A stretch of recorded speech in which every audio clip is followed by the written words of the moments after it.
ഈ സൂയിസൈഡ് ചെയ്ത വ്യക്തിക്ക് നമുക്ക് ലൈഫ് ഇൻഷുറൻസിൽ കവർ കിട്ടുന്നുണ്ടോ? Suicide is an accident. Oh, അതായത് നമുക്കൊരു മെന്റൽ ആക്സിഡന്റ് ആണ് സൂയിസൈഡ് എന്ന് പറയുന്നത്. അതായത് ഓക്കെ. നമുക്ക് പെട്ടെന്ന് തോന്നുന്ന ഒരു വികാരത്തിന്റെ മുകളിൽ എന്തെങ്കിലും ഒരു എക്സ്റ്റേണൽ ഫാക്ടേഴ്സ് ഉണ്ടാവും. അതെ, അദ്ദേഹത്തിന്റെ ഒരു എക്സ്റ്റേണൽ ഫാക്ടേഴ്സ് നമുക്ക് എല്ലാവർക്കും അറിയുന്ന അറിയുന്ന ആ ഒരു ഫാക്ടർ വെച്ചിട്ടാണ് അദ്ദേഹം എന്ത് ചെയ്തത്, ഈ ഒരു സൂയിസൈഡ് സൂയിസൈഡ് ചെയ്തത്. ആ, സൂയിസൈഡ് എന്ന് പറഞ്ഞു കഴിഞ്ഞാൽ നമ്മൾ പെട്ടെന്ന് ഒരിക്കലും പ്ലാൻ ചെയ്ത് ചെയ്യുന്നതല്ല. അങ്ങനെ പ്ലാൻ ചെയ്ത് ചെയ്യാനും പറ്റില്ല. അതെ. സുപ്രീം കോടതി വിധി പ്രകാരം ഒരു വ്യക്തി പോളിസി എടുത്തതിന് ശേഷം 12 മാസത്തിന് ശേഷം ആ. അദ്ദേഹം സൂയിസൈഡ് അറ്റംപ്റ്റിലൂടെ അദ്ദേഹം മരിച്ചു കഴിഞ്ഞാലും ആ കുടുംബത്തിന് എന്ത് കിട്ടും? ഈ തുക കിട്ടും. അതായത് ലൈഫ് ഇൻഷുറൻസിന്റെ തുക മുഴുവനായിട്ട് കിട്ടും. 12 മാസമാണ് അതിന്റെ കണക്ക്. അതായത് ഒരാൾക്ക് ഒരു 12 മാസം വരെ പ്ലാൻ ചെയ്യാൻ പറ്റില്ല സൂയിസൈഡ് അതെ, ചെയ്യണമെന്ന് തീരുമാനിക്കുന്ന ഒരു വ്യക്തി. അതെ. അപ്പൊ അതുകൊണ്ടാണ് 12 മന്ത്സ്. അത് സുപ്രീം കോടതിയുടെ പല വിധികളിലും ഉണ്ട്.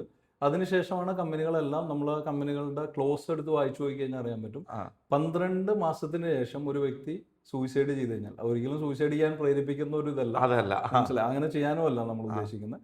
പക്ഷെ ഒരു സാഹചര്യത്തിൽ ഇപ്പൊ പെട്ടെന്നൊരു സാഹചര്യം വന്നു, നമുക്കറിയില്ല മനുഷ്യന്റെ പല അവസ്ഥ. അവസ്ഥകൾ അറിയില്ല. പല സമയത്തും പല മനുഷ്യൻ എപ്പോഴും ഈ മൂഡ് സ്വിംഗ് എന്ന് പറഞ്ഞ സംഭവം നമുക്കറിയുന്നതാണ്. മനുഷ്യന്റെ എപ്പോഴാണ് മനുഷ്യന്റെ മനസ്സ് മാറി പോവുക. അതെ. നമ്മൾ പല പല കേട്ടിട്ടുണ്ട്, സൂയിസൈഡ് ചെയ്യുന്ന സമയത്ത് ഒരു പല്ല് ചലിച്ചു കഴിഞ്ഞാൽ ചിലപ്പോൾ അത് സ്റ്റോപ്പ് ആവും. മനസ്സിലായി, അത് ആക്സിഡന്റൽ സംഭവമാണ്, ഒരു മെന്റൽ ആക്സിഡന്റ് ആണ്. ഓ, അപ്പൊ ആ ഒരു മൊമെന്റിൽ ഇദ്ദേഹത്തിന് എന്ത് സംഭവിക്കുന്നു? ഇദ്ദേഹം അത് സൂയിസൈഡ് ചെയ്യുന്നു. പക്ഷെ ആക്ച്വലി ബാക്കിയൊന്നും ആലോചിക്കുന്നില്ല. അദ്ദേഹത്തിന്റെ സാമ്പത്തികമായിട്ടുള്ള ഭദ്രതയോ അദ്ദേഹത്തിന്റെ ഫാമിലിനെ കുറിച്ചോ ഒന്നും ആലോചിക്കാതെയാണ് എന്ത് ചെയ്യുന്നത്, അദ്ദേഹം അങ്ങനെ ഒരു ഇത് ചെയ്തത്. അത് വളരെ വിഷമകരമായിട്ടുള്ള സാഹചര്യമാണ്.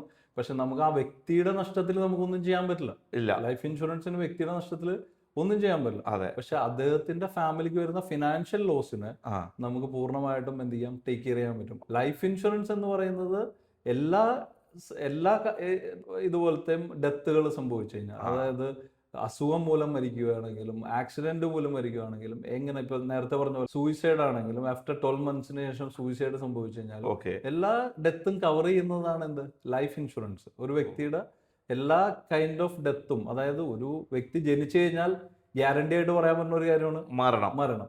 ഈ ഗ്യാരണ്ടി ആയിട്ടുള്ള മരണത്തിന് സുരക്ഷിതത്വം കൊടുക്കുന്നതാണ് എന്ത്, ലൈഫ് ഇൻഷുറൻസ് എന്ന് പറയുന്നത്. ഓ.